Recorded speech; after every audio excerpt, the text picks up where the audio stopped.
Hello and welcome to UPSC Gyan friends. Fundamental right के series में आज हम बात करेंगे राइट टू फ्रीडम और राइट टू फ्रीडम का ये पार्ट 2 होगा। ओके, तो आज देखते हैं। आज बात करेंगे article 21 and 22। Article 19 and article 20 को ऑलरेडी डिस्कस कर दिया गया है। You can watch that video in play list. Okay, and one more information, यहाँ पे कुछ कोर्सेज हैं जो चलाए जा रहे हैं हमारे चैनल पे, जैसे Indian polity basics, Indian economy basics, current affairs revision programme, daily current affairs, okay, history revision. तो आप जाके प्लेलिस्ट में जाके चेकआउट कर सकते हैं। तो आज बात करेंगे हम लोग आर्टिकल 21 के बारे में। आर्टिकल 21 क्या कहता है?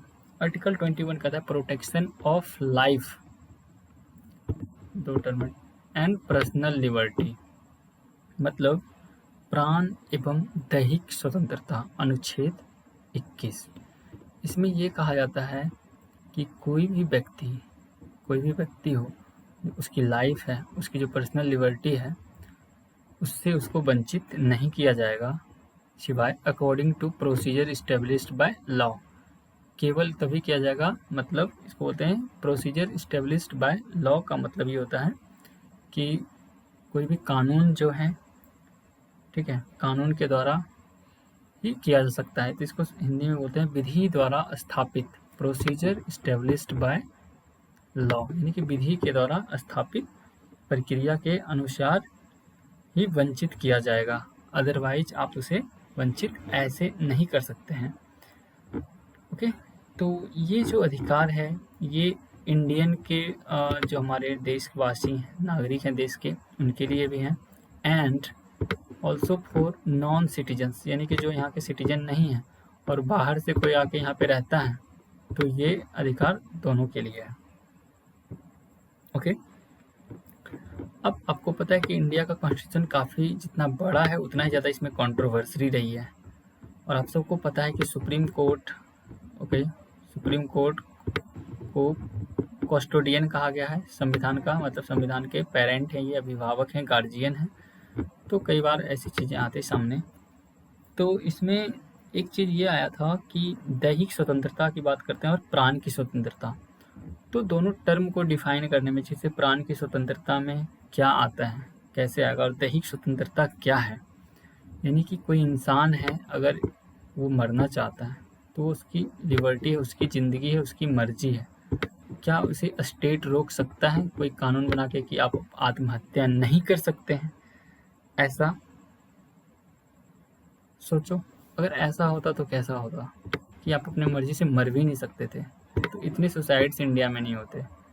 ओके, खैर, अब बात करते हैं कि इसमें 1950 में ये गोपालन केस आता है, जिसमें सुप्रीम कोर्ट ये कहता है कि अनुच्छेद जो 21 है उसकी जो व्याख्या है वो काफ़ी नैरो थी, सूक्ष्म उसमें दिया था उसने। और उसमें ये कहा था कि इसमें सिर्फ जो मनमानी नहीं कर सकते, मनमानी सिर्फ जो होगा वो कार्यकारी प्रक्रिया, यानी कि एग्जीक्यूटिव प्रोसेस के विरुद्ध, अगेंस्ट होगा, एग्जीक्यूटिव प्रोसेस के अगेंस्ट होगा। ओके, ओनली एग्जीक्यूटिव प्रोसेस के अगेंस्ट होगा, ना कि लेजिस्लेटिव, यानी कि विधानमंडलीय। तो इसमें ये कहा गया कि राज्य जो है वो प्राण एवं दैहिक स्वतंत्रता के आधार को कानूनी आधार पे ही रोक सकता है। मैंने यहाँ पे कहा है कि the personal liberty, okay, no person shall be deprived of his life और personal liberty except according to procedure established by law. It means there is a procedure that is ruled by or established by law. Law के तहत ही आप प्रक्रिया को set करेंगे, बिना law का नहीं कर देंगे आप जैसे मर्जी हो वैसे। ओके, तो इसमें यह कहा कि कानूनी आधार पे ही रोका जा सकता है, क्योंकि इंडिया में जो चलता है वो है विधि के द्वारा स्थापित प्रक्रिया। यहाँ जो कानूनी तौर तरीके हैं, वो जो प्रक्रिया होता है वो विधि के द्वारा उसको स्थापित किया जाता है बाय लॉ। कानून के तहत ही कुछ भी होते हैं। आपने सुना होगा कि कानून के तहत उसे सजा हुई है।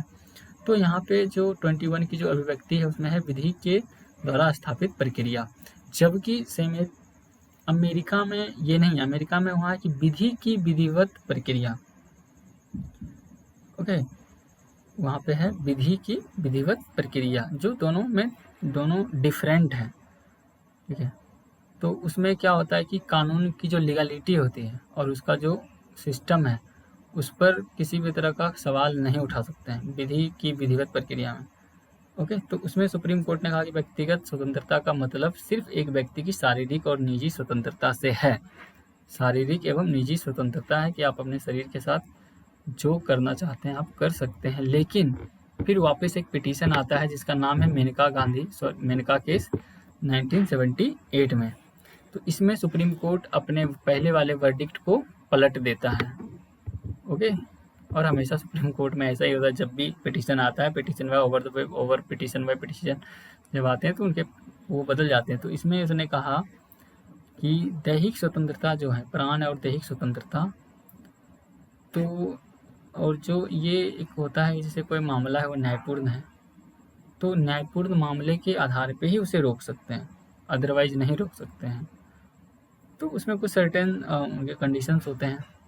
तो इस प्रभाव में उन्होंने बोला कि सुरक्षा जो उसको मिलेगा केवल मनमानी कार्यकारी क्रिया पर ही उपलब्ध नहीं होगा, बल्कि विधानमंडलीय, पहले में मैंने क्या बताया कि सिर्फ एग्जीक्यूटिव वाले पे था, कार्यकारी प्रक्रिया के विरुद्ध था, विधानमंडलीय में नहीं। लेकिन इसमें कहा कि दोनों में होगा, कार्यकारी उलट दिया, सॉरी। तो इसमें कार्यकारी पे बताया गया कि कार्यकारी प्रक्रिया पे ये उपलब्ध नहीं होगा, ठीक है, बल्कि विधानमंडलीय प्रक्रिया के विरुद्ध भी उपलब्ध होगा, दोनों के साथ। तो यहाँ पे है। और उन्होंने इसमें प्राण की स्वतंत्रता की व्याख्या कैसे की, उन्होंने इसमें कहा कि प्राण के अधिकार को शारीरिक बंधन में नहीं बांधा गया, बल्कि इसे मानवीय सम्मान और इससे जुड़े अन्य पहलुओं को भी रखा गया है। तो ये आर्टिकल 21 कहता है। और हालांकि अगर आपको यहाँ पे दो टर्म आएगा, procedure established by law and due process of law, तो इसको एक अलग वीडियो में से डिस्कस करेंगे बहुत अच्छे से, और भी अच्छे से करेंगे, थोड़ा कॉम्प्रिहेंसिव वे में। तो इंडिया में प्रोसीजर इस्टेब्लिश्ड बाय लॉ है, जबकि ड्यू प्रोसेस ऑफ लॉ ये अमेरिका में है। और यहाँ पे इंपॉर्टेंट चीज़ क्या है कि आपको ये दोनों केस याद रखने हैं। आप जब मेंस की आंसर राइटिंग करेंगे तो वहाँ पे आपको कोट करना होगा, तो आपका आंसर काफ़ी ज़्यादा ऑथेंटिक लगेगा। और आपसे ऐसे सवाल भी पूछे जा सकते हैं कि गोपालन केस किससे जुड़ा हुआ है संविधान में, तो ये आर्टिकल 21, ओके, आर्टिकल 21 से protection of life and personal liberty. तो इसके तहत बहुत सारे अधिकार हैं, जो कल अधिकार मैंने कुछ बताया आपको 19 के तहत, इसमें भी है, जैसे right to privacy, right to shelter, right to health, right to privacy, okay, right to sleep, right to information, right to honour, ये सारी चीज़ें हैं, बहुत सारे इस तरह के हैं। और रिसेंटली राइट टू प्राइवेसी को तो फंडामेंटल राइट बना ही दिया गया। और अभी एक और बहस चल रहा था, राइट टू एक्सेस इंटरनेट, है ना, जो कि काफ़ी ऐसा था विवाद की सो फंडामेंटल राइट किस आर्टिकल के अंतर्गत माना जाएगा, आर्टिकल 19 और आर्टिकल 22, तो उसको कभी और भी देखेंगे अलग से, ओके। तो ये था article 21। Now we have article 21A, right to education, यानी कि शिक्षा का अधिकार। ये कहता है आर्टिकल, ये याद रखना जरूरी है। जैसे देखिए अपने ए भी लगा दिखे तो आप समझ जाइए किसी न किसी अमेंडमेंट के तहत जोड़ के लाया गया है, अमेंडमेंट के नहीं, ओरिजिनल कॉन्स्टिट्यूशन में ये सारी चीज़ें नहीं थी, ओके। तो ये कहता है कि state shall provide free compulsory education, जो स्टेट जो होगा वो निःशुल्क फ्री में और अनिवार्य शिक्षा प्रदान करेगा, जो भी बच्चे हैं, कितने, 6 से 14 साल के बच्चे, उनके लिए है वो, ठीक है। तो इसमें स्टेट डिटरमाइन करेगा। तो ये जो प्रोविज़न है ये सिर्फ ओनली एलिमेंट्री एजुकेशन के लिए है, हायर एजुकेशन के लिए नहीं है, ये भी ध्यान रखें, ओनली एलिमेंट्री एजुकेशन है, okay. And is a fundamental right, not a professional for higher और प्रोफेशनल एजुकेशन के लिए नहीं है ये। और ये जोड़ा किससे गया था, ये बहुत महत्वपूर्ण है, 86 कॉन्स्टिट्यूशनल अमेंडमेंट 2002 के अंतर्गत जोड़ा गया। आपसे सीधा सवाल आ सकता है कि राइट टू एजुकेशन संविधान किस संविधान संशोधन के तहत जोड़ा गया, तो 86 कॉन्स्टिट्यूशनल अमेंडमेंट एक्ट ऑफ 2002। और इसका लक्ष्य क्या था, इसका लक्ष्य था सभी के लिए शिक्षा, ओके, एजुकेशन फॉर ऑल, तो क्योंकि आपको पता है कि इंडिया में डाइवर्सिटी काफ़ी ज़्यादा है, और दूसरी बात यहाँ पे सोसाइटी में इनइक्वालिटी काफ़ी ज़्यादा है, इकोनॉमिक डिस्पैरिटी है, पॉलिटिकल डिस्पैरिटी है, सोशल जस्टिस नहीं हो पाते हैं यहाँ पे। तो इस वजह से ये लाया गया था, और इसके तहत आर्टिकल 21A जोड़ा गया था आर्टिकल 86 अमेंडमेंट के तहत।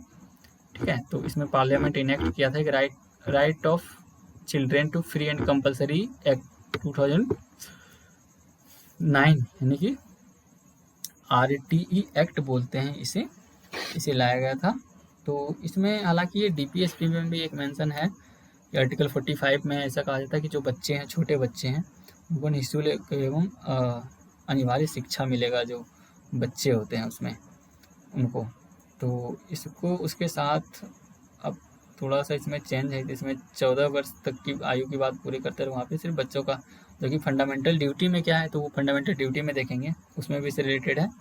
ओके, तो इसमें ये सारी चीज़ें हैं। और आर्टिकल ये जब 21 के अनुसरण में जब ये RTE एक्ट आया, तो इसमें ये व्यवस्था दिया गया कि 14 वर्ष की आयु तक के प्रत्येक बच्चे को एक सेटिस्फैक्ट्री एंड इक्विटेबल क्वालिटेटिव गुणवत्तापूर्ण वाली पूर्णकालिक प्रारंभिक शिक्षा मिले, नो फुल टाइम उनको अच्छे शिक्षा मिलना चाहिए, और यही है। और इसमें जैसे समानता, सामाजिक न्याय और वैल्यूज ऑफ डेमोक्रेसी यानी कि लोकतंत्र के मूल्यों के साथ साथ इक्विटेबल यानी कि न्यायपूर्ण और मानवीय समाज निर्माण का लक्ष्य जो होता है उसको कैसे प्राप्त करेंगे, इन सब चीज़ों के बारे में भी उनके अंदर को इनकलकेट करवाने का इसमें लक्ष्य था। तो आपने देखा ये article 21A। Now we have article 22 यानी कि protection against arrest and detention. तो ये आर्टिकल 22 कहता है निरोध एवं गिरफ्तारी से संरक्षण। तो ये क्या करता है, ये प्रोटेक्शन देता है पर्सन जो होते हैं, जो लोग होते हैं, उनको अरेस्ट और डिटेन होने से। ठीक है, कैसे उनको हिरासत में लिया जाएगा, तो और उनका निरोध क्या होगा उसके लिए। तो ये मतलब यही है कि आपको कोई हिरासत में लेता है तो आपको वहाँ से प्रोटेक्शन किस तरह है। और डिटेंशन जो होता है वो दो प्रकार के होते हैं, you can say punitive and preventive. अब इन दोनों में डिफरेंस क्या है जानना जरूरी है, सवाल यहीं से आ सकते हैं कि दोनों में अंतर पूछा जा सकता है आपसे। तो ओके, सॉरी, ओके। तो फर्स्ट इसमें जो प्यूनिटिव होते हैं वो बोलते हैं, प्यूनिटिव में क्या होता है, punitive and preventive.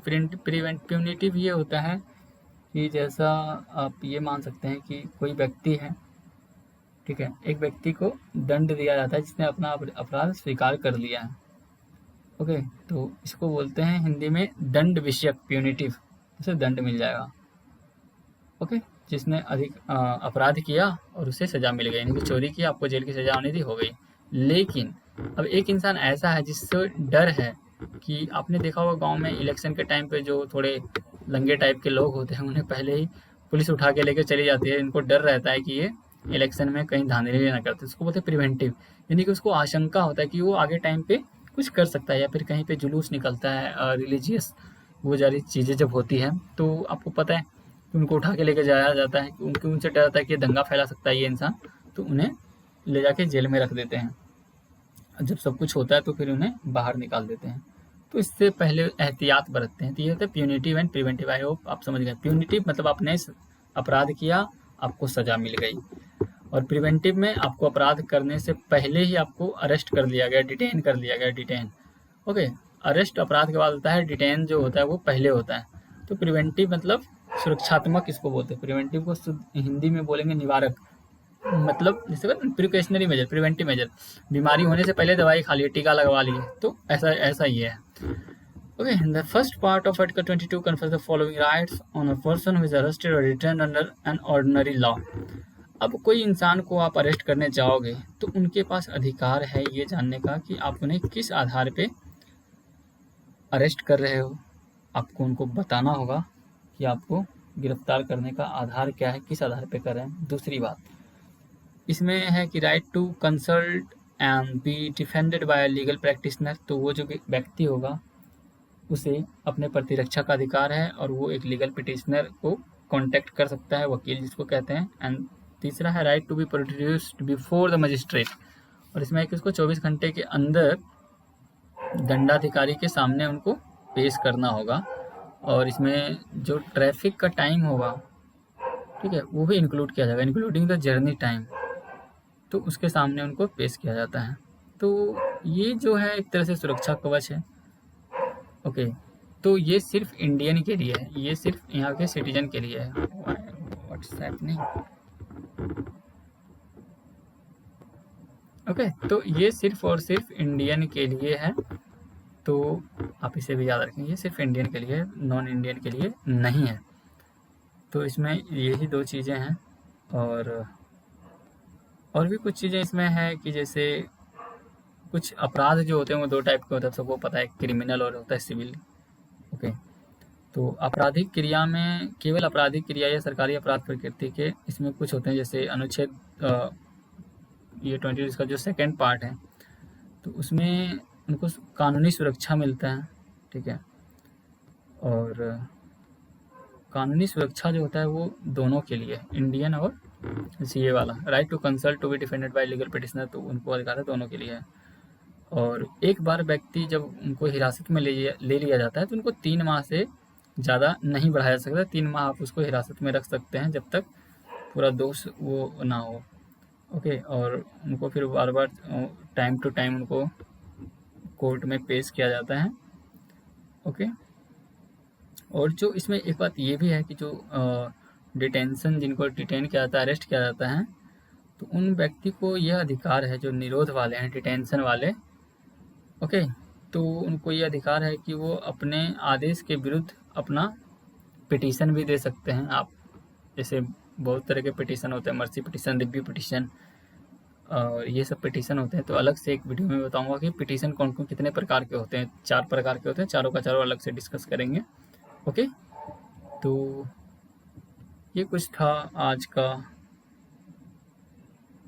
Okay, article 19, 19, 20, 21, 21A and 22 कर दिए हैं, तो ये स्वतंत्रता का अधिकार यहाँ पे समाप्त होता है। नेक्स्ट हम लोग मिलेंगे राइट टू एक्सप्लॉयटेशन। ओके, तब तक के लिए आप लोग वीडियो को ज़्यादा से ज़्यादा अपने फ्रेंड के साथ शेयर करें एंड चैनल को सब्सक्राइब भी कर लें। Okay, thank you.